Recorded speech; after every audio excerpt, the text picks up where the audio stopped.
যেই ভালোবাসার নির্দিষ্ট কারণ থাকে সেই ভালোবাসা বেশি দিন টিকে না।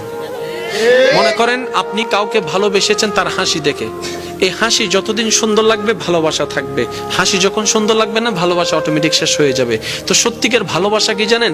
যে ভালোবাসার কোনো নির্দিষ্ট কারণ থাকে না, যে ভালোবাসা অন্তর থেকে হয়ে যায়, অনুভব থেকে হয়ে যায়, নির্দিষ্ট কারণ খুঁজে পাবেন না, না আপনার হাসি দেখে হয়েছে, না আপনার চোখ দেখে হয়েছে, না আপনার ব্যবহার দেখে হয়েছে, কোনো কারণ ছাড়া আপনি অটোমেটিক আপনার অন্তরে ফিল চলে আসলো, আপনি ভালোবাসা শুরু করলেন, যেটা আপনি দেখেন নাই, না দেখে ভালোবাসা শুরু করেছেন।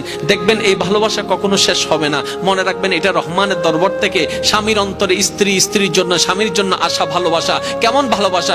এই ভালোবাসা কখনো ডিভোর্স আনবে না, কারণ সে সারা জীবন কেটে যাবে কেন ভালোবাসি কেন ভালোবাসি এই কারণ খুঁজতে খুঁজতে জীবনেই চলে যাবে, জীবনেই শেষ হয়ে যাবে, ডিভোর্স হওয়ার কোনো সম্ভাবনা আর থাকবে না। বলেন না সুবহানাল্লাহ।